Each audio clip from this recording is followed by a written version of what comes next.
하나님은 우리의 피난처시요 힘이시니 환난 중에 만날 큰 도움이시라. 아멘. 참 좋으신 하나님, 힘들고 어려운 시기에도 주의 백성들 지켜주시고 오늘도 거룩한 날 주의 전으로 나올 수 있도록 은혜와 복을 부어주시니 감사합니다. 우리의 마음을 주기를 향합니다. 함께 하셔서 기쁨으로 예배하게 해주시고 주의 백성들의 심령 속에 은혜를 베푸사 오늘도 주님의 은혜 아래 안식을 누리며 힘을 얻도록 친히 함께하여 주옵소서. 예수님의 이름을 간절히 기원하옵나이다. 아멘.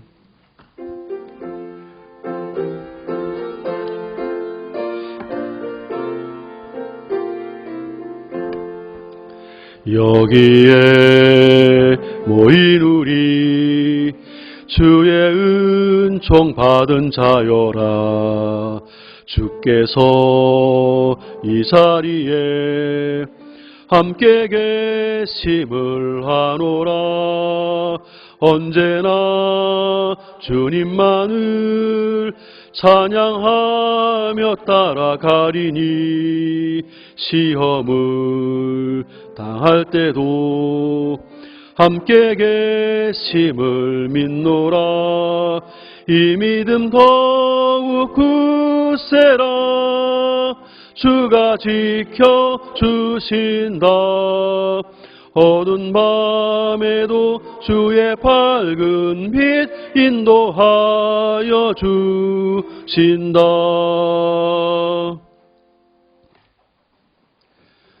지난 한 주 동안도 하나님의 은혜 아래 살았습니다. 늘 동행하시며 힘주셨던 하나님께 감사의 기도로 나아가시기를 바랍니다. 은혜로 살지만 우리의 연약함이 있습니다. 은혜에 보답하지 못했던 순간들, 믿음으로 살지 못했던 삶의 영역들, 생각나는 허물과 죄를 고백하며 죄의 용서를 구하시길 바랍니다. 함께 예배하기를 원하지만 육신의 질병으로 나오지 못한 성도들에게 하나님의 치유의 능력이 임하도록 여러 가지 삶의 어려움에 처해 있는 성도들에게 구원의 손길로 함께 해달라고 오늘도 말씀을 전파하는 저와 모든 사역자들, 교사들을 위해 기도해 주시고 또 예배인 여러분 자신을 위해서 함께 은혜의 보좌 풀어나가겠습니다. 기도합니다. 전능하신 하나님, 은혜로 우리를 붙들어 주셔서 한 주간도 은혜 아래 살게 해 주셨고 믿음으로 기도하며 주의 긍휼과 은총을 덧입게 해주심을 감사합니다. 오늘도 주의 전에 이르러 예배에 설 수 있도록 보여주신 하나님 감사합니다. 모든 것이 하나님의 은혜인 줄 깨달아 감사하오니 임재해 주시고 우리 드리는 찬양과 경배를 받아 주옵소서. 은혜로 한 주간을 살아왔지만 돌이켜볼 때 우리 연약함의 많음을 고백합니다. 불쌍히 여겨 주옵소서.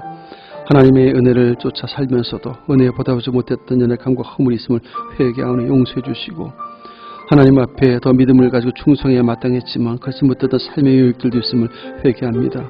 우리를 불쌍히 여기신 하나님 살피셔서 온전치 못했던 것들과 충성하지 못했던 것들을 용납해 주시고 주의 긍휼과 자비로 함께 해주시되 주의 보혈로 깨끗하고 정결케 하셔 주셔서 다시 하나님 앞에 합당한 예배자로 연합될 수 있도록 은총을 베풀어 주옵소서. 하나님 함께 예배하기를 소망하지만 육신의 질병으로 나오지 못한 지체들도 위로해 주시고 오늘도 임하셔서 저들 병사를 고쳐주시되 머리끝부터 발끝까지 연약해서 곳곳마다 어루만져 주시고 속히 고쳐 주옵소서. 강건함을 허락하여 주옵소서. 삶의 어려움에 지는 성들이 있다면 구원의 손길로 함께 하셔서 일으켜 주시고 그 모든 어려움으로부터 건져 주셔서 다시 한번 힘을 얻고 기쁨으로 주께 나와 함께 예배할 수 있는 종을 속히 베풀어 주옵소서.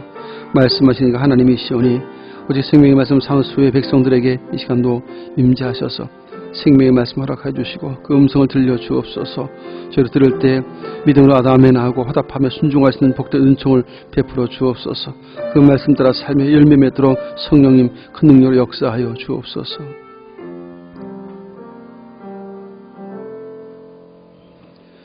동에서에서 먼 것 같이 우리의 죄가를 우리에게서 멀리 옮기셨으며 아버지가 자식을 긍휼히 여김같이 여호와께서는 자기를 경외하는 자를 긍휼히 여기시는 도다. 아멘. 전능하사 천지를 만드신 하나님 아버지를 내가 믿사오며 그 외아들 우리 주 예수 그리스도를 믿사오니 이는 성령으로 잉태하사 동정녀 마리아에게 나시고 본디오 빌라도에게 고난을 받으사 십자가에 못 박혀 죽으시고 장사한 지 사흘 만에 죽은 자 가운데서 다시 살아나시며 하늘에 오르사 전능하신 하나님 우편에 앉아 계시다가 저리로서 산자와 죽은 자를 심판하러 오시리라. 성령을 믿사오며 거룩한 공예와 성도가 서로 교통하는 것과 죄를 사하여 주신 것과 몸이 다시 사는 것과 영원히 사는 것을 믿사옵나이다. 아멘. 성시 교독문 24번 시편 46편의 말씀을 교독합니다. 교독문 24번 시편 46편. 하나님은 우리의 피난처시요 힘이시니 그러므로 땅이 변하든지 산이 흔들려 바다 가운데에 빠지든지 바닷물이 솟아나고 뛰놀든지 한 시내가 있어 나뉘어 흘러 하나님의 성 곧 지존하신 이의 성소를 기쁘게 하도다.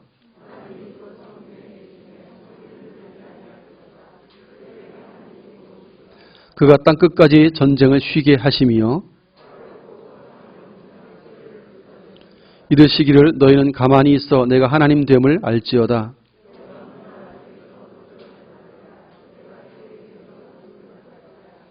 만군의 여호와께서 우리와 함께 하시니 아멘.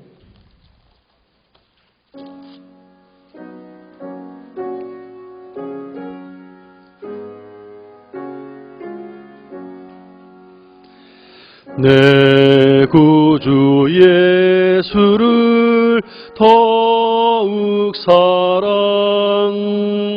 엎드려 비는 말 들으소서. 내 진정 소원이 내 구주 예수를 더욱 사랑 이전엔 세상 낙 기뻤어도 지금 내 기쁨은 오직 예수. 다만 내비는 말 내 구주 예수를 더욱 사랑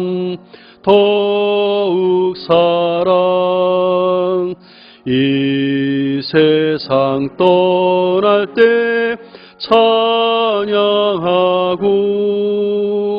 숨질 때 하는 말 이것일세. 다만 내비는 말 내 구주 예수를 더욱 사랑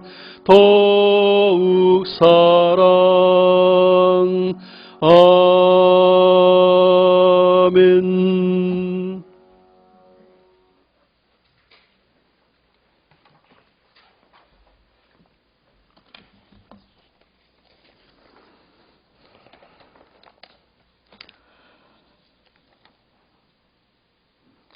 사랑과 은혜가 충만하신 하나님 아버지, 우리들의 삶을 주관하시고 오늘도 이렇게 거룩한 주의 성전에서 하나님께 찬양과 경배를 드릴 수 있도록 인도하여 주심에 감사를 드립니다. 온 세계가 코로나19로 인해서 사망과 질고 가운데 있음에도 불구하고 인내와 소망으로 모이게 하시고 예배와 찬양으로 주의 영으로 충만하게 하심에 감사를 드립니다. 하루빨리 코로나19가 물러날 수 있도록 역사하여 주시옵소서. 지난 한 주간 주님의 말씀을 붙잡고 살지 못했음을 회개합니다. 거짓과 위선으로 혹 주님의 말씀을 거역하고 나의 생각과 판단으로 살았음을 고백하오니 주여 우리의 죄를 용서하여 주시옵소서. 주님의 보혈로 우리의 죄가 깨끗이 씻겨 주님의 거룩한 백성이 될 수 있도록 은혜를 내려 주시옵소서. 이 나라와 이 민족을 위해 기도합니다. 이념의 갈등으로 양극화된 이 민족이 하루속히 통합과 화합의 길로 나아가게 하시고 정치, 경제, 사회 전반에 이 나라 대통령과 위정자들에게 하나님을 알게 하시어 진리 안에서 이 나라를 이끌어갈 수 있도록 지혜를 주시옵소서. 남과 북이 다시금 소통하게 하시고 북녘 땅에도 복음의 메아리가 울려 퍼지어 한반도 평화통일의 영적인 분위기가 조성되어 인도하게 주시옵소서. 중현교회와 성도들을 위해 기도합니다. 주님의 몸된 교회를 축복해 주셔서 말씀을 통하여 하나님의 사람으로 거듭나게 하시어 성도들이 실족하지 않게 일으켜 세워주시고 새 힘을 주셔서 감사와 기쁨과 평강이 넘치는 교회로 거듭나게 하여 주시옵소서. 취업 문제, 가정의 문제, 경제적 어려움, 삶의 보금자리를 위해 기도하는 성도들의 기도에 응답받게 하여 주시고 물질의 어려움이 없도록 넘치게 채워 주시옵소서. 약한 자에게 힘을 주시고 병마로 고통받는 한우들에게도 육신의 병과 마음의 병을 주님께서 치유해 주시어 건강이 회복되는 놀라운 역사가 있게 하여 주시옵소서. 주일학교를 위해 기도합니다. 유치부, 유초동부, 중고동부, 청년부, 교회학교 학생들이 말씀으로 자라나서 이 나라와 이 민족의 기둥이 되게 인도하여 주시옵소서. 특별히 이들을 가르치기 위해 헌신하는 주일학교 교사들이 힘들고 피곤치 않게 수고하는 손길들을 축복하여 주시옵소서.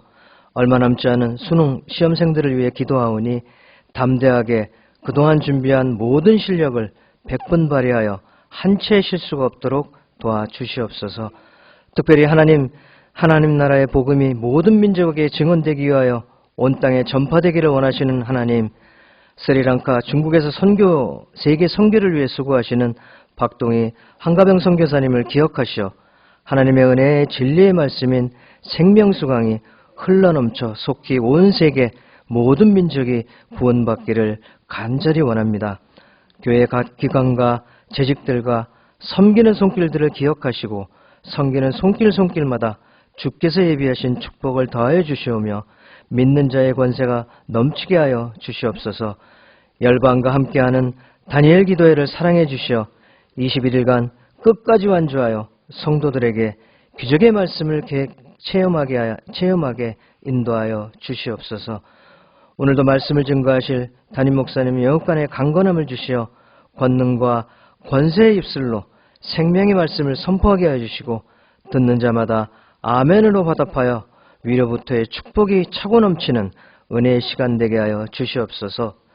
말씀이 귀한 은혜와 영광으로 충만하게 주심에 감사를 드리오며 예수님 이름으로 기도드립니다. 아멘.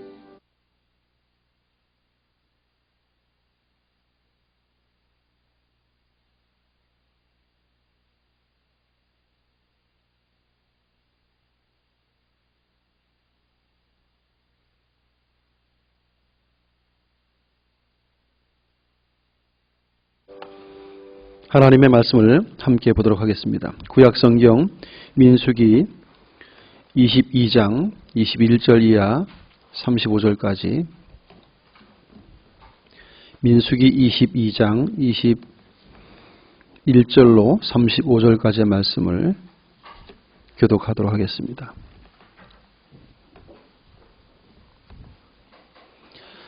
21절 제가 먼저 봉독합니다. 발람이 아침에 일어나서 자기 나귀의 안장을 지우고 모압 고관들과 함께 가니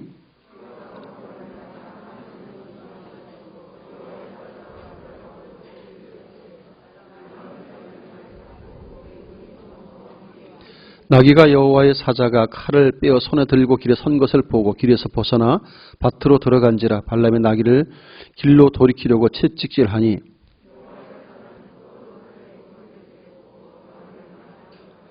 나귀가 여호와의 사자를 보고 몸을 담에 대고 발람의 발을 그 담에 짓누름에 발람이 다시 채찍질하니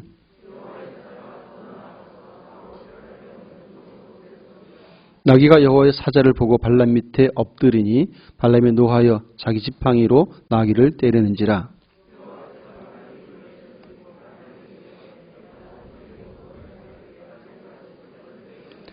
발람이 나귀에게 말하되 네가 나를 거역하기 때문이니 내 손에 칼이 있었다면 곧 너를 죽였으리라.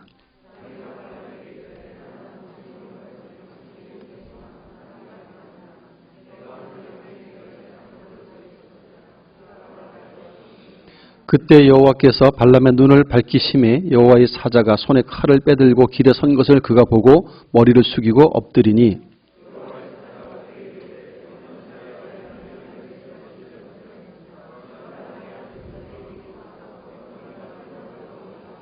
나귀가 나를 보고 이같이 3번을 돌이켜 내 앞에서 피하였느니라. 나귀가 만일 돌이켜 나를 피하지 아니하였다면 내가 벌써 너를 죽이고 나귀는 살렸으리라.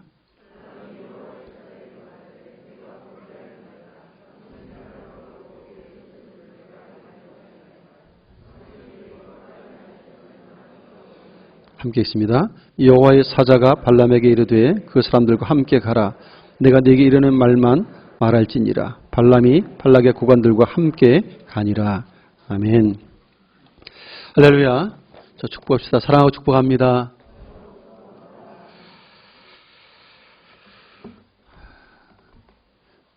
직장이든지 학교에 있든지 어떤 공동체 안에 사람들이 많이 모여서 살면 많은 말들을 하고 살게 되죠. 그런데 이제 가끔씩 위 상사가 부하 직원에게 어떤 이야기를 했을 때 말귀를 참 잘 알아들으면 편한데 말귀를 잘 못 알아들으면 굉장히 불편하죠. 답답함이 있습니다. 그런 사람 승진하기도 참 어려울 것이죠. 오늘 본문 속에도 말귀를 좀 알아듣지 못한 답답한 한 사람이 나오고 있습니다. 근데 조금 다른 면에서입니다. 사람은 이게 좀 자기 생각에 사로잡혀서 말귀가 좀 어두운 사람도 있고 생각이 짧아서 말귀가 어두운 사람도 있겠지만 오늘 본문에 나오는 이 한 사람은 욕심이 앞서서 말귀를 좀 잘 알아듣지 못하는 한 사람입니다. 자기의 어떤 마음에 이루고 싶은 소원이나 생각이 가득하면 그게 욕심으로 자리 잡으면 사람들의 말이 정상으로 들려지질 않아요. 그 욕심을 이루고 싶은 마음이 크면 자꾸 그렇게 알아들어요. 그래서 정말 말귀를 못 알아듣는 사람처럼 이상하게 말을 알아듣고 엉뚱하게 대답도 하고 엉뚱하게 행동하는 경우들도 있음을 봅니다. 좀 살펴보면서 하나님 앞에 우리는 그리스도인이기 때문에 하나님이 우리에게 말씀하신다면 어떻게 잘 들어야 할까에 대한 것들을 생각해 보면서 하나님의 거룩한 음성을 듣는 시간이 되었으면 좋겠습니다. 먼저는 오늘 함께 말씀을 읽었지만 이 내용상 배경은 이렇습니다. 이스라엘 백성들이 이제 가나안 땅에 들어가기까지 출애굽 여정 속에 있습니다. 광야 생활을 하는 도중에 이 모압 지역을 지나가게 됩니다. 그런데 지금 인구 숫자가 한 200만 명이 넘잖아요. 어마어마하게 많은 수가 행군을 하는 것이니까 주변 나라들이 위협을 느낄 수 있는 정도의 인구수입니다. 이야기를 했습니다. 우리가 당신의 이 모압 땅 대로로 통과만 하고 전혀 피해를 주지 않겠다. 물도 마시지 않을 것이고 뭐 음식도 먹지 않을 것이고 아무런 해를 끼치지 않고 그냥 지나만 갈 테니까 지나만 가게 해주시오 하고 원래 이스라엘 모압은 다 이제 같은 집안 형제들이니까 우리 같은 형제들이니까 좀 지나가게 해주시오라고 했습니다. 하지만 모압 왕의 입장에서 볼 때는 그냥 지면에 덮인 것처럼 많아 보이는 그 수많은 사람들이 지나갈 때 위협을 느끼는 것이죠. 그래서 안 됩니다 하고 막았어요. 사람들을 동원해서 이스라엘을 지나가지 못하게 길을 막습니다. 결국은 이제 어쩔 수 없이 이제 이 모압 지역을 통과하지 않고 다른 지역으로 옮겨가는데 아모리 족속을 만납니다. 아모리 왕 시온을 만났고 그 아모리 족속 또 지역을 통과해야 되는데 부탁을 하니까 아모리 왕 시온은 아예 허락을 하지 않는 정도가 아니라 군대를 동원해서 공격을 해오는 거예요. 어쩔 수 없이 모세는 이스라엘 백성들을 진두지휘해서 결국 이 아모리 왕과 전투를 벌이고 시온을 물리칩니다. 그리고 바산왕 옥도 마찬가지로 그렇게 해서 또 물리칩니다. 그런데 이 소문이 이 모압 왕 발락에게 귀에 들어갔어요. 지나가기를 허락하지 않았던 저 이스라엘 사람들이 가장 전쟁을 잘한다고 여겨서 다 두려워하고 있었던 당시 아모리 왕 시온과 바산 왕 옥을 물리쳤다는 이야기를 들으니까 그냥 오금이 저린 거예요. 큰일 났다. 무서운 백성이구나. 근데 모압 왕이 듣기에 그들의 신은 여호와라고 들었어요. 그 여호와가 저를 돕고 있으니까 우리가 전쟁해봐야 이건 패배할 게 뻔하다는 생각을 한 것이죠. 그래서 어떻게 하면 이길 수 있을까를 고민했습니다. 그러다가 생각해내는 꾀가 당시에 술사로 유명했었던 발람 술사를 많은 복채를 주고 초청하는 거예요. 그래서 이스라엘을 저주해주면 당시의 술사들은 그런 능력이 있다고 믿었습니다. 신들을 중재하고 신이 어떤 뜻을 갖고 있어서도 잘 이야기해서 신들의 마음을 변개시킬 수 있는 능력이 술사에게 있다고 생각하던 고대 시대입니다. 모압 왕 발락은 이 발람 이 술사를 이제 사자들 보내고 많은 복채를 보내서 와달라고, 그래서 나를 위해서 이스라엘을 저주해달라고 요청했습니다. 첫 번째 그 모압 왕 발락이 보냈던 사자들이 왔을 때 이 술사가 그렇게 얘기합니다. 오늘 밤 여기 유숙하라. 하룻밤 자라는 것이죠. 왜냐하면 밤새 자기는 신과 접신하겠다는 거죠. 여호와를 내가 만나볼 테니까 있으라고 하룻밤 유숙하라고 해놓고 그 밤에 이제 그 사자들이 잠을 자는 동안 그는 이제 접신을 하는 거죠. 이때 하나님께서 귀신도 아닌데 그를 만나주세요. 술사인 이 발람을 만나주십니다. 그리고 분명하게 말씀하십니다. 12절을 같이 읽겠습니다. 앞에 있는 12절입니다. 12절 시작. 하나님이 발람에게 이르시되 너는 그들과 함께 가지도 말고 백성을 저주하지도 말라. 그들은 복을 받은 자들이니라. 하나님께서 이렇게 처음 하나님을 믿지도 않는 자였고 하나님을 찾지도 않았던 이 술사가 많은 복채를 보고 이제 하나님의 뜻을 한번 물어보려고 했는데 하나님이 직접 나타나서 말씀하셨어요. 너는 그들과 함께 가지도 말고 그 백성을, 즉 이스라엘을 저주하지도 말라. 그들은 뭘 받은 사람이라고요? 복을 받은 자들이니라. 그 이스라엘 백성들은 나 여호와께 복을 받은 자들이니까 건들지 마 하고 하나님이 노타치 금지시켰어요. 그래서 신이 그렇게 말을 하니까 발람이 어쩔 수 없이 복채가 두둑하지만 아까운 마음이 들지만 어쩔 수 없이 돌려보냅니다. 신이 허락하지 않으니까 돌아가시오 하고 돌려보냈어요. 모압 왕 발락이 생각할 때 복채가 적어서 그런가 싶어서 그 다음에는 더 높은 지위가 있는 고관들과 더 많은 복채를 보냅니다. 근데 사람이 이 견물생심이라고 많은 돈을 보면 이 마음이 또 흔들거리는 거예요. 처음에 돈도 이렇게 아른거렸는데 그보다 더 큰 돈과 함께 고관들이 오니까 드디어 이제 이 술사 발람의 마음이 흔들거리기 시작합니다. 그래서 어떻게 할까 이제 고민을 하게 되죠. 그런데 이미 앞서 하나님께서 뭐라고 하셨어요? 그들을 따라가지도 말고 이스라엘을 저주하지도 말라. 왜냐하면 그들은 나 여호와 하나님께 복을 받은 자들이니까 절대 엉뚱한 생각하지 말아라라고 이미 말씀을 하셨어요. 그런데 더 많은 복채가 오니까 흔들거립니다. 그리고서 하는 말이 있어요. 19절입니다. 19절을 다시 한번 읽습니다. 19절 시작. 그런즉 이제 너희도 이 밤에 여기서 유숙하라. 여호와께서 내게 무슨 말씀을 더하실는지 알아보리라. 이미 하나님의 뜻은 이미 명백했어요. 따라가지 말고 저주하지 마라. 그들은 내게 복을 받은 백성이야. 이미 말씀 다 했어요. 근데 돈에 대한 욕심이 생기니까 고관들이 가지고 온 돈 때문에 대답은 되게 웃겨요. 그 앞에 18절에 보면 발람이 발락의 신하들에게 대답하되 이르되 발락이 그 집에 가득한 은금을 내게 줄지라도 내가 능히 여호와 내 하나님의 말씀을 어기가 덜하거나 더하지 못하겠노라. 하나님을 섬긴 적도 없는 사람인데 뭐라고 표현하죠? 여호와 내 하나님이라고 그래요. 여러분 사기꾼도 말 잘할 수 있죠. 하나님을 안 믿어도 내 하나님이라고 고백할 수 있어요. 이렇게 돈 때문에. 신의 마음을 감동시키고 신의 마음을 좀 변개시켜서라도 그 돈을 받아내고 싶은 욕심이 있으니까 이렇게 지금 말을 하고 있어요.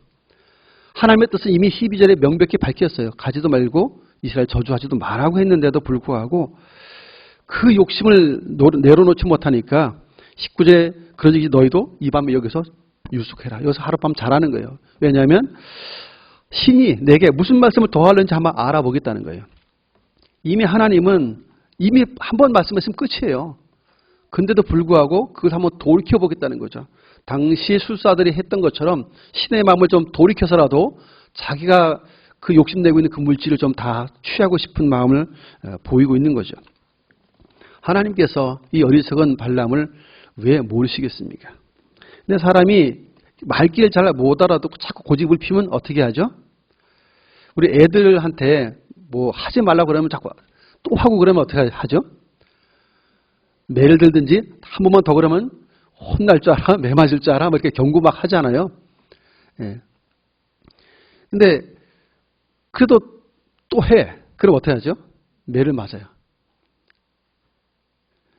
이거 먹지 마 그랬는데 굳이 먹어. 그러면 혼나죠? 그래도 또 먹어. 그러면 나중에는 그럼 먹어라 먹어. 근데 이게 좋은 마음으로 먹으라는 말이 아니죠. 한번 그렇게 또 먹으면 더 혼낼 생각을 가지고 먹어라 먹어 이렇게 해버리거든요. 마치 하나님과 그러시는 것 같아요. 지금 이렇게 말도 안 되는 하나님의 뜻을 자기가 한번 돌이켜보겠다고 이 밤에 여기 유숙하시오 한번 내가 신의 뜻을 물어보겠다고 무슨 말씀을 더 하실런지 더 하실 말이 없어요. 하나님은 그들은 내게 복을 받은 백성이니까 저주하지 마 이미 말씀하셨는데 돈에 대한 욕심을 포기할 수 없으니까 끝까지 그렇게 신의 마음을 좀 변개시켜 보려고 시도를 하는 어리석은 우리는 발람을 여기서 보게 됩니다. 여러분 이렇게 사람은 욕심이 앞서면 말귀를 잘 못 알아듣게 돼요. 이미 하나님 벌써 말씀하셨어요. 이미 명백한데도 불구하고 자꾸만 어떻게 마음을 좀 바꿔서라도 자기가 원하는 그 물질을 취하고 싶은 거예요. 끝까지 매달리는 거죠. 우리들도 마찬가지죠. 하나님 말씀을 잘 알아듣고 잘 순종해야 올바른데 우리도 욕심이 앞서면 엉뚱하게 들어요. 같은 말씀을 듣는데 말씀의 뜻은 그게 아닌데도 그냥 내가 듣고 싶은 방식대로 들어요. 이게 잘못 듣는 거죠. 말귀가 없는 사람들이에요. 하나님의 말씀을 듣는데 너무 엉뚱하게 알아듣는 사람이 있어요. 그러니까 자기가 원하는 방식으로 알아듣는 거예요. 이게. 그래서 전혀 다르게 행동하는 경우를 우리는 만나게 됩니다. 욕심이 우리 안에 가득하면 하나님의 말씀조차도 제대로 들을 수 있는, 알아들을 수 있는 귀가 안 생길 수 있다는 것을 우리는 경고를 받습니다. 좀 주의해야 되는 부분이기도 하죠. 두 번째 부분은 당시의 술사는 그 사람들에게 존경받는 위치에 있어요. 그리고 대접을 많이 받는 사람들입니다. 예언도 하고 뭐 이렇게 좀 무당보다 좀 더 나은 사람처럼 행동을 하기 때문이죠. 근데 이 술사 발람은 이게 뭐 성경에 지어낸 인물이 아니에요. 이 사람은 성경에 나온 인물들이 그냥 지어낸 인물이 아니고 역사적 실제로 다 존재했던 사람들입니다. 이 1967년도에 그 고고학자들이 이게 발견한 터가 있었는데 그 데이르 알라라고 해서 큰 언덕, 높은 언덕을 하나 이렇게 발견했어요. 거기서 이제 이런 그 유적들을 발견해냅니다. 파내기 시작했는데 거기에 이제 그 석판 같은 것이 돌판이죠. 돌판 같은 게 떨어져 나온 돌판들을 이제 발견했는데 거기에 정확하게 부올의 아들 발람이 적혀 있어요. 그 석판에. 이게 1967년도에 발견한 석판입니다. 근데 그 부올의 아들 발람이라 써 있고 뭐라고 써 있냐면 신들의 예언자였다 이렇게 돼 있습니다. 이 술사 발람은 실제로 이렇게 신들의 예언자처럼 그렇게 술책을 부려서 이렇게 점을 치기도 하고 신들의 마음을 움직이기도 했었던 그런 술사라고 역사적 인물임을 기록을 합니다. 이게 이제 아모스 시대의 그 8세기경에 그 아모스 1장에 보면 그 지진이 큰 지진이 있었다고 되어 있어요. 큰 지진. 그래서 지진 전 2년에 아모스가 하나님의 말씀을 받아요. 그러니까 아모스가 하나님의 말씀을 받고 난 이후 2년 뒤에 큰 지진이 일어나는데 그 지진 때 여기가 다 묻혔던 것이요. 다 무너져서 무너지면서 석판이 거기 다 떨어져 있는 거예요. 이제 그것이 이제 발견된 것들이죠. 그 발견된 것들이 이제 요즘 시대인 1967년도에 발견이 돼서 이제 고고학적으로 성경에는 이런 인물들이 가짜가 아니고 그 설화나 사람들이 만들어낸 이야기가 아니고 실제 이 인물이라는 것이 이제 증명이 됐죠. 어쨌든 당시 부올의 아들 발람은 신들의 예언자로 알려졌고 유명한 사람입니다. 그래서 모압왕 발락이 많은 돈을 주고서라도 그를 좀 초청해서 이스라엘만 저주해 준다면 자기가 이길 수 있다는 생각을 한 거예요. 아모리 왕 시온과 바산 왕 옥 그 전투를 잘한 사람들도 깨부셨던 이스라엘이지만 신이 저주하면 나는 이길 수 있어 이런 생각을 했기 때문에 많은 복채를 보내서 이제 이 발람의 마음을 자꾸 움직이려고 하는 것이죠. 실제로 이 발람은 그래서 그 마음이 이제 움직이기 시작하는 것입니다. 그런데 하나님께서 뭐라고 그러냐면 20절에 보면 이렇게 말씀합니다. 20절 밤에 하나님이 발람에게 임하여 이르시되 그 사람들이 너를 부르러 왔거든 일어나 함께 가라. 그러나 내가 네게 이르는 말만 준행할지니라. 여기 함께 가라는 말은 그 먹어봐 하는 거랑 똑같은 거예요. 가라는 말이 아니에요. 너 한번 갈 테면 가봐.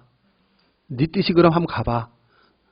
내가 어떻게 하나 한번 가봐. 이런 거랑 똑같은 거예요. 왜냐하면 바로 이 말 하고 나서 오늘 함께 읽었던 말씀 속에 보면 22절에 그가 감으로 말미암아 하나님이 진노하심으로 이렇게 되어 있어요. 진짜 가니까 하나님이 진노하시는 거예요. 이미 12절에 너 가지 마.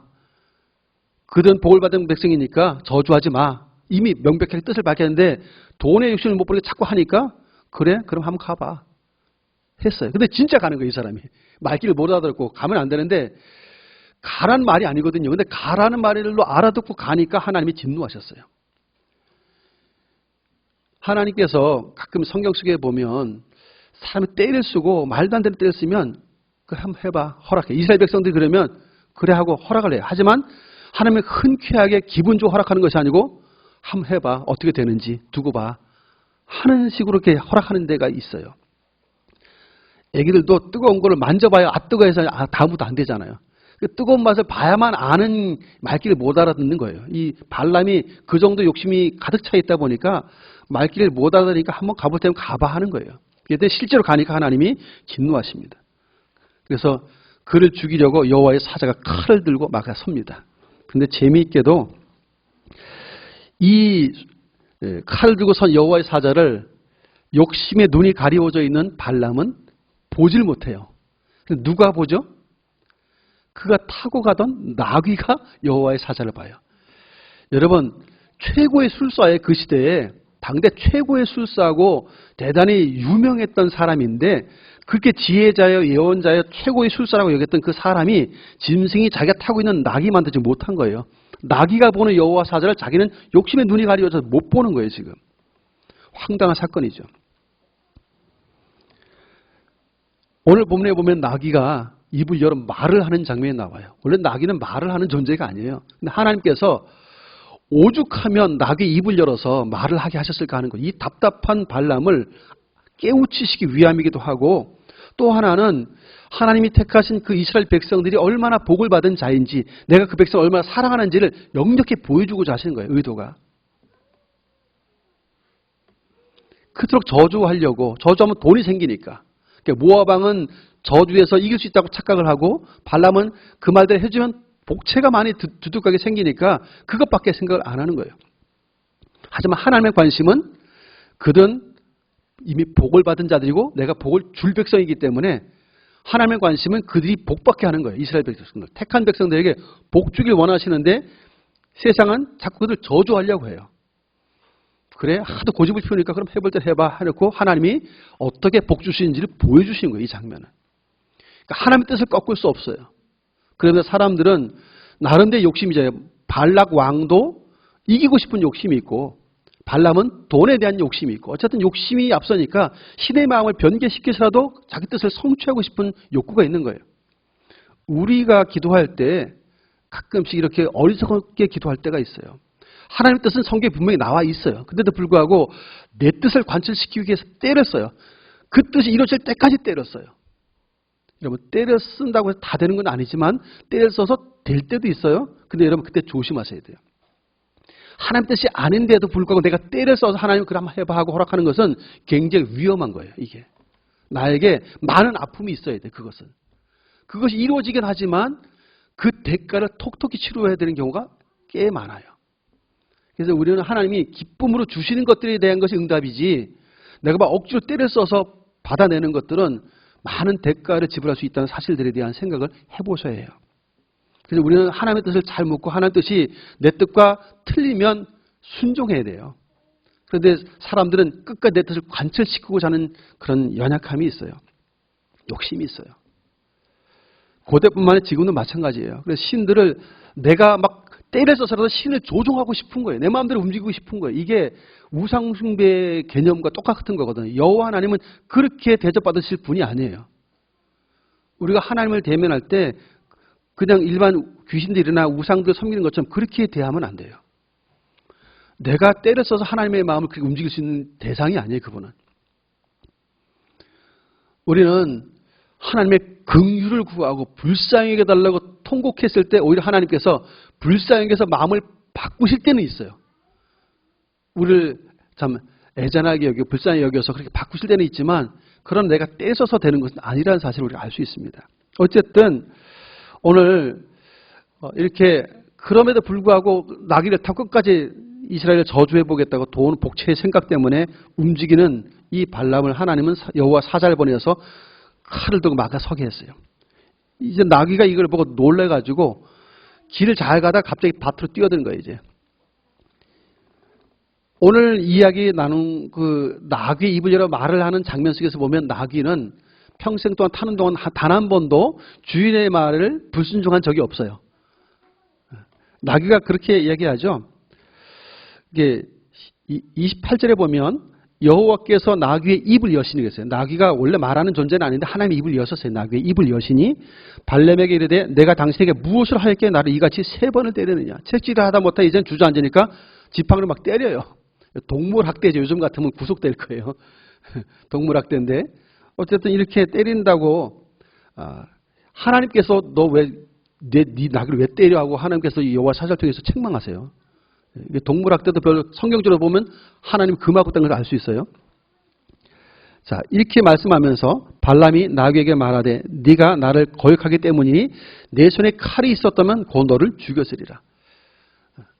한 번도 평생에 타는 도중에 자기에게 불순종한 적이 없었던 나귀가 단 한 번 오늘 처음 이렇게 말도 안 되게 길 정확히 정상적으로 가고 있다가 갑자기 밭으로 막 들어가고 말을 안 듣는 이상한 행동을 하면 얘가 오늘 좀 이상하구나 하고 뭔가 좀 생각을 해봐야 되는데 자기도 이상하잖아요. 하나님 말씀 어기고 막 가고 있으니까. 근데도 불구하고 나귀가 이상하다고 채찍질을 가요. 그것도 말을 안 들으니까 이제 몽둥이로 막 때리는 거예요. 지팡이로. 그러니까 하나님께서 나귀의 입을 열어서 이제 말을 하게 하는 것입니다. 그래서 나귀의 말에 따르면 내가 뭘 했길래 날 이같이 3번 때리냐 그렇게 말합니다. 그러니까 이 발람은 내 손에 칼이 있으면 너 죽었을 거야. 근데 이 장면을 누가 보고 있죠? 하나님과 여호와의 사자가 보고 있어요. 칼을 들고 서 있는 여호와 사자, 누굴 죽이려고 서 있었던 거죠? 발람을 죽이려고 서 있었던 거예요. 막아서고 있었던 거예요. 원래 죽을 자는 누구예요? 발람이죠. 하나님 뜻을 거스르고 끝까지 돈 욕심으로 이스라엘 저주하려고 가고 있는 발람을 죽이기 위해서 칼을 들고 서 있었어요. 나귀가 이렇게 이 피하고 저리 피하고 하지 않았다면 이미 발람은 죽었어요. 끝장났을 거예요. 그래서 이렇게 말합니다. 30절에 나귀가 발람에게 이르되 나는 당신이 오늘까지 당신의 일생 동안 탄 나귀가 아니냐. 내가 언제 당신에게 이같이 하는 버릇이 있었더냐. 그가 말하되 없었다. 나귀가 말할 때 놀라지도 않아요. 대화를 너무 잘하죠. 근데 이번 한 번도 원래 나귀는 고집스러운 존재가 나귀라 그래요. 그런데도 불구하고 말을 이렇게 나쁜 버릇이 없었대요. 말을 잘 들었대요. 지금까지 한 번도 없었대요. 발람도 너 평생 한 번도 나한테 이렇게 어긴 적이 없었어. 그렇게 말을 하죠. 근데 그때 드디어 하나님께서 발람의 그 무지했던 탐욕으로 가려주던 눈을 열어서 칼을 들고 서 있는 여호와의 사자를 보게 만들어 줍니다. 그제서야 놀래가지고 엎드리는 장면을 본문이 소개를 하고 있어요. 자, 그러면서 32절을 같이 한번 읽습니다. 32절 시작. 여호와의 사자가 그에게 이르되 너는 어찌하여 네 나귀를 이같이 3번 때렸느냐. 보라 내 앞에서 네 길이 사악함으로 내가 너를 막으려고 나왔더니. 어째 네 나귀를 이렇게 3번 때렸냐 그러잖아요. 책망하시잖아요. 너 왜 네 나귀를 때려? 잘못하지 않는. 사실상은 보면 지금 생명의 은인이 돼버렸어요. 그죠? 나귀가 이렇게 하지 않았으면 여호와의 사자의 칼에 의해서 죽는 거예요.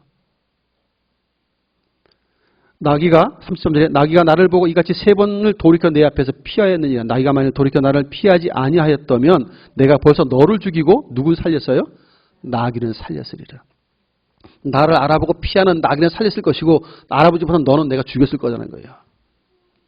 욕심의 눈이 멀어서 하나님의 사자가 있는 것도 모르고 그저 돈 때문에 열심히 가고 있는, 근데 여호와의 사자를 알아본 나귀가 놀래가지고 피하고 막다른 골목에서 피하지 못하고 엎드려 주저앉아 버리니까 지팡이를 막 두드려 팼거든요. 이걸 보고 얼마나 황당했을까요? 여호와의 사자가 보기에 네가 죽어야 할 자인데 멍청한 나귀를 두드려 패니까 황당한 사람이죠. 여러분, 근데 이 모습이 굉장히 우스꽝스러워 보이지만 이게 우리의 모습일 수도 있다는 거예요. 하나님의 말씀에 나도 잘 순종하지 못할 때가 있고 불순종을 거스릴 때도 있어요. 우리가. 어떻게 보면 하나님께서 매를 드신다면 매를 참 많이 맞아야 할 일을 나도 하고 살고 있는데 한두 번 잘못한 우리 애들, 자녀들에 대해서 화를 내고 막 이럴 때가 많죠. 예. 나도 하나님 말씀 순종하지 못하면서 하나님이 내가 우리 자식들 야단치는 것만큼 나를 엄히 다루신다면 아마 살지도 못할 거예요. 하나님께 매일 혼나고 살아야 될지도 몰라요. 근데 우리는 하나님 말씀을 잘 어기고 순종치 않으면서도 내 말 좀 안 듣는다고 자식을 막 뭐라 하잖아요. 사실은 우리 자신을 좀 돌아볼 필요가 있어요. 가끔씩 우리 애들이 말 안 들으면 저게 나구나. 하나님 앞에 살고 있는 내가 저보다 더할 때도 많지라는 생각을 해보셔야 해요. 사랑하는 성도 여러분, 우리는 들을 끼는 자는 성령이 교회들이 하시는 말씀은 들을지어다 하고 요한계시록 말씀하시잖아요. 들을 귀가 참 중요해요. 말씀을 잘 알아듣는 귀가 있어야 되거든요. 그러니까 귀가 있다고 다 들리는 게 아니에요. 욕심이 앞서면 들을 걸 제대로 못 들어요. 어떤 사람이 자기가 막 정말 좋아하는 걸 그걸 깊이 생각하고 있으면 지나가다 말하는 사람의 말도 그런 말을 하는 것이 막 들려요. 이게 자기가 관심 갖고 있는 것도 막 들려요. 이게 착각이거든요. 우리는 그래서 하나님의 말씀을 바르게 알아들으려면 하나님께 대한 관심과 그분을 향한 사모하는 마음이 우리에게 있어야 돼요. 우리의 마음이 하나님께 향하여 있어야 그분의 말씀이 제대로 들려요. 그 말씀이 제대로 들리면 내 생각이 틀리고 맞지 않으면 내 생각을 내려놓아야 돼요. 이게 하나님의 사람이 취해야 할 행동들입니다. 하나님께서 이미 12절에 가지 말라 했으면 안 가야 되고 아무리 욕심 나도 안 돼 하고 그렇게 해야 정상이죠. 근데 결국은 그 많은 돈의 유혹, 복채 때문에 어쩔 수 없이 이제 움직이고 있다가 하나님의 진노를 사고 칼을 들고선 여호와의 사자를 만날 수밖에 없는 상황을 맞닥뜨립니다. 그런데 이후에 하나님께서 따라가라고 그래요.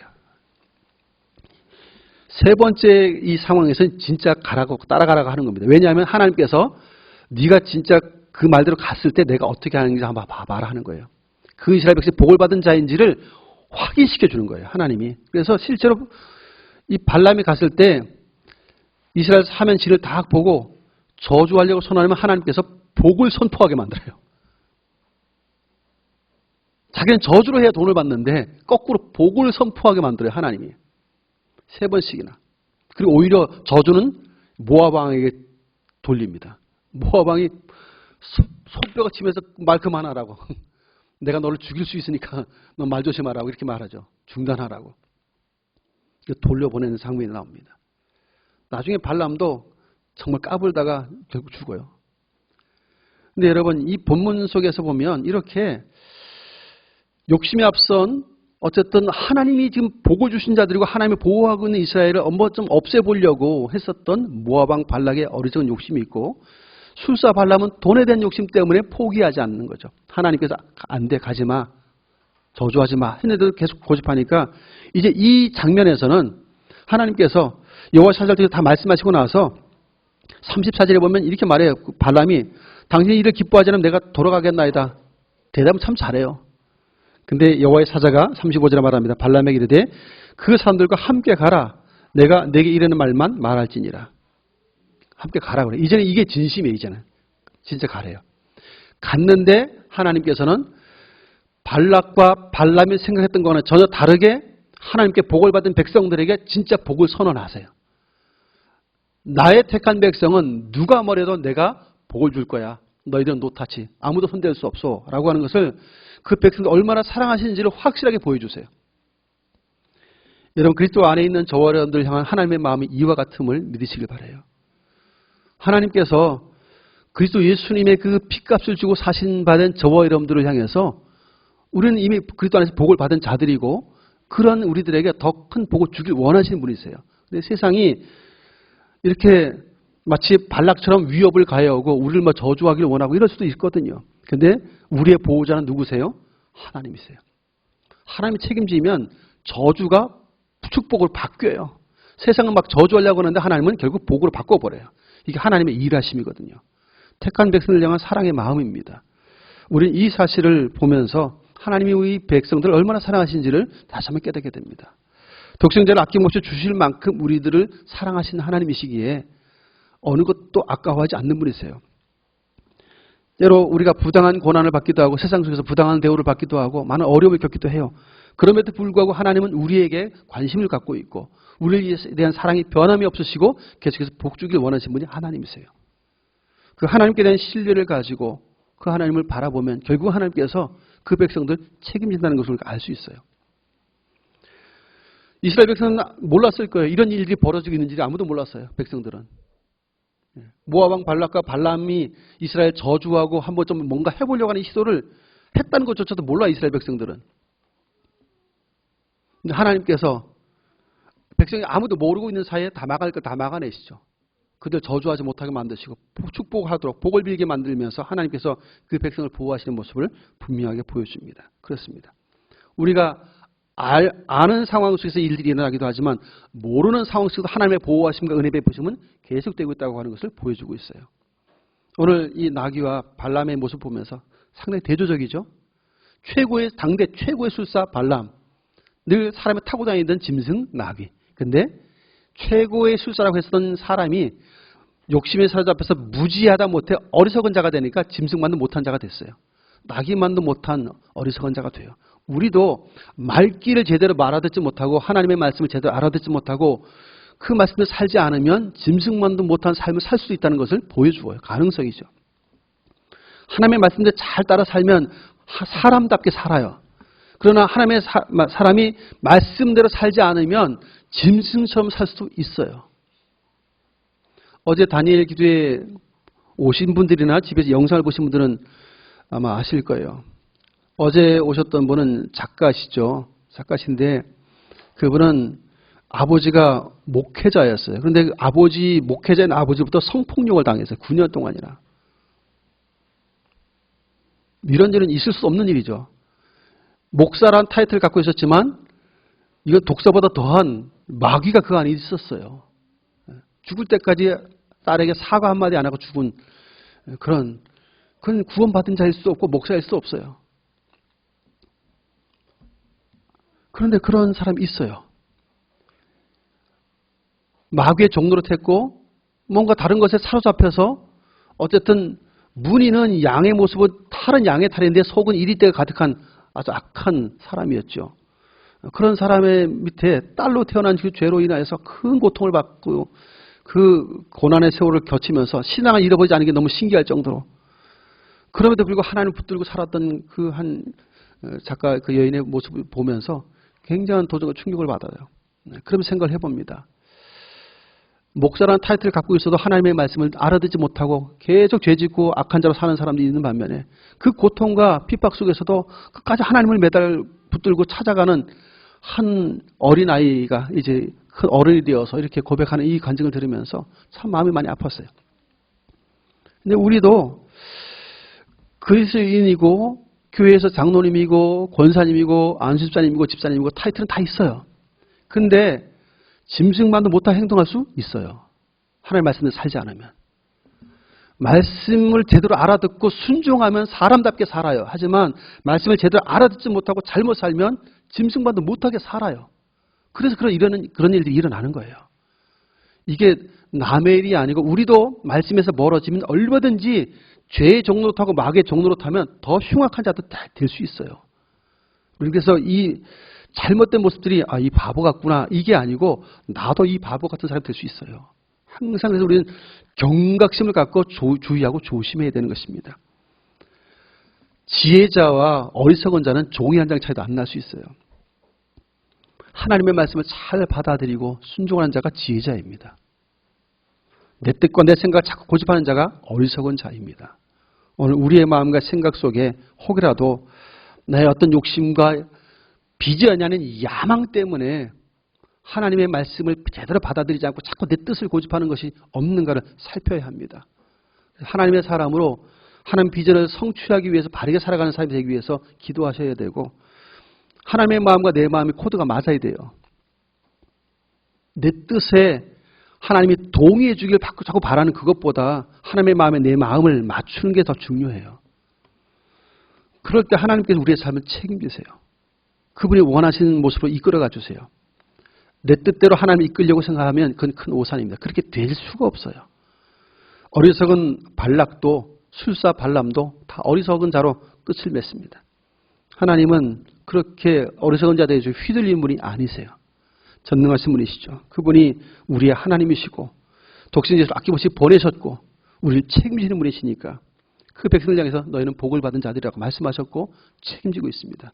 이 사랑을 기억하시면서 언제나 그 사랑 안에서 우리가 당당함을 가지고 담대함을 가지고 믿음을 끝까지 지켜내고 어찌하든 주의 말씀을 잘 알아듣고 순종하기를 노력하는 우리 모두가 되어질 수 있기를 예수님의 이름으로 축원드립니다.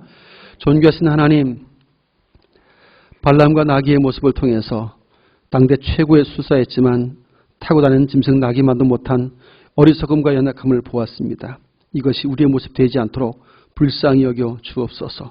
욕심이 크게 앞서거나 나의 생각 크게 앞서서 하나님의 말씀을 제대로 알아듣지 못하는 어리석은 자가 되지 않도록 우리를 지켜주시고 말씀을 잘 알아듣고 순종하는 믿음의 사람이 되도록 함께하여 주옵소서. 예수님의 이름을 간절히 기도하옵나이다. 아멘.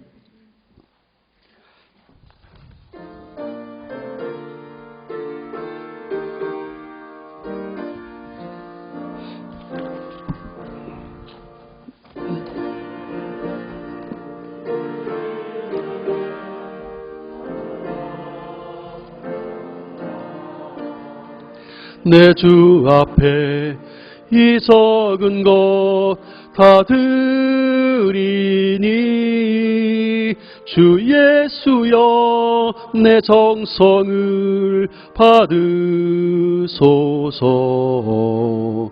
주 날 위해 보배로운 피 흘리사 그 귀하신 생명까지 다 주시니 내 천한 몸 이 생명을 왜 아끼랴. 주 예수께 빚진 것이 한없건만 나 주 위해 드린 것은 참 적으니 주 예수여 너그럽게 보옵소서.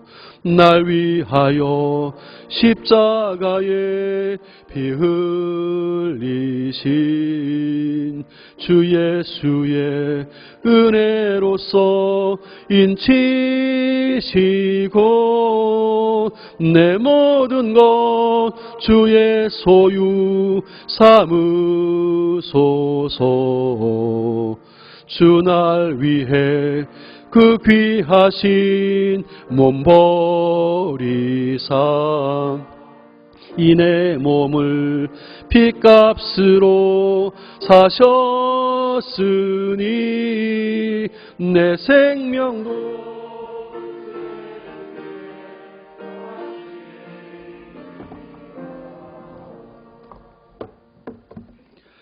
살아계신 하나님 아버지, 귀한 시간 우리 하나님 앞에 마음을 다해 예배하며 정성스러운 예물을 구별해 주 앞에 드릴 수 있도록 보고 주시니 감사합니다.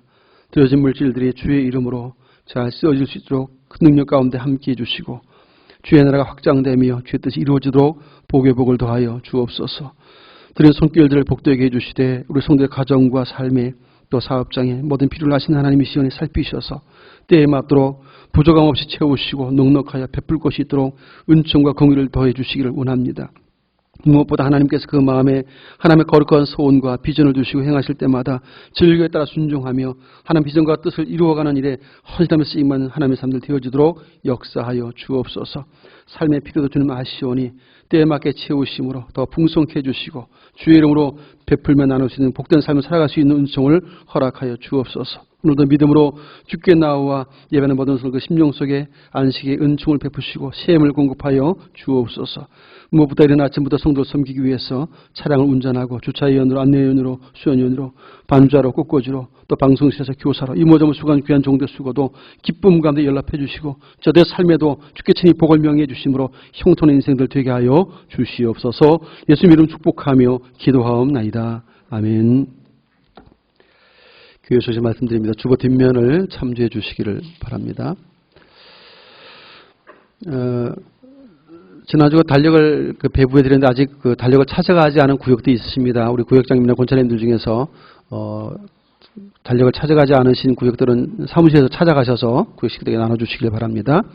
또 달력이 더 필요하신 분들은 사무실에 오시면 더 드리도록 그렇게 하겠습니다. 다음 주일은 추수감사주일로 지키겠습니다. 한 해 동안 지켜주시고 또 추수의 은혜를 주신 하나님께 감사하는 한 주가 되시길 바랍니다. 늘 해마다 추수감사절에 강단에 많은 봉헌을 하고 또 이것을 또 우리 미자리 교회와 어려운 이웃들에게 나누고 있는데 올해도 마찬가지로 진행을 합니다. 그래서 강단에 봉헌할 수 있는 각종 농산물과 과일, 쌀 등 필요한 것들을 각 구역별로 잘 헌물해 주시길 바라고요. 또 금요일 날 이렇게 세팅을 하기 때문에 금요일까지 좀 봉헌해 주시면 감사하겠습니다. 그래서 여러분이 봉헌해 주시는 모든 그 물품들은 미자리 교회와 어려운 이웃들을 돕는 일에 사용할 수 있도록 하겠습니다. 2020년 그 다니엘 기도회가 계속적으로 진행이 되고 있습니다. 매일 저녁 8시에 지금 진행이 되고 있어요. 어제도 했고 오늘 저녁에도 합니다. 오늘 저녁에는 오후 예배가 없어요. 오늘 저녁에 8시입니다. 그래서 오셔서 오늘 저녁에는 오유나 그 탤런트죠. 이렇게 간증을 하게 될 텐데 어쨌든 하나님께서 다양하게 쓰시고 또 역사하시는 그 많은 사람들을 또 세워서 말씀하게 하시고 또 간증을 하는 일이라 들으면서 많은 도전과 은혜가 참 많이 됩니다. 많이들 참석하시고 또 함께 기도에 동참하셔서 또 응답받는 은혜가 있기를 바랍니다. 주일 또 그 오후하고 수요 예배, 금요 기도회는 또 새벽 기도회까지 다 드리지 않고 저녁에 다니엘 기도회로 다 대치를 하고 있습니다. 그래서 되도록이면 같이 오셔서 하는 게 좋을 것 같아요. 그러니까 집중해서 같이 함께 찬양도 하고 함께 기도도 하고 말씀도 듣고 하는 시간이 되었으면 좋겠고요. 여러 가지 또 형편상 어려워서 오지 못하는 분들은 집에 어쩔 수 없이 계셔야 되는 분들 같은 경우에는 그 유튜브를 통해서 2020 다니엘 기도회를 이렇게 클릭을 하시면 보실 수가 있으세요. 그렇게 해서라도 그 은혜 받는 시간을 놓치지 않기를 바랍니다. 이제 고3 수험생들 이제 시험 기간이 얼마 남지 않, 한 달에 좀 안 남았는데 이제 12월 3일 예정되어 있습니다. 우리 수험생들 위해서도 그 기도회 할 때마다 오셔서 좀 기도해 주시길 바라고요.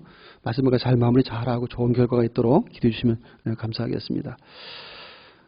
지난 주간 우리 우세준 성도님 유정다운 지사님 가정에 딸이 출산됐습니다. 우승아 이렇게 이름을 지었습니다. 상동 미지만 병원에 지금 입원해 계시고요. 이제 건강하게 잘 이제 퇴원해서 또 믿음을 잘 양육할 수 있도록 기도해 주시길 바랍니다. 서로 함께 인사하겠습니다. 이렇게 인사하십시다. 하나님의 말씀을 잘 순종해서 삽시다. 자리에 일어나셔서 321장 함께 찬송하겠습니다.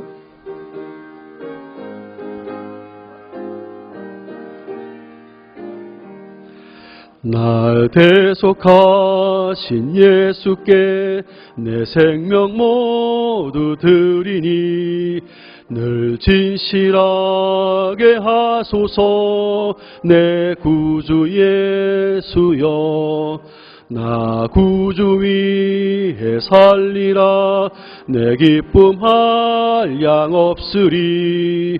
내 갈 길 인도하소서 내 구주 예수여.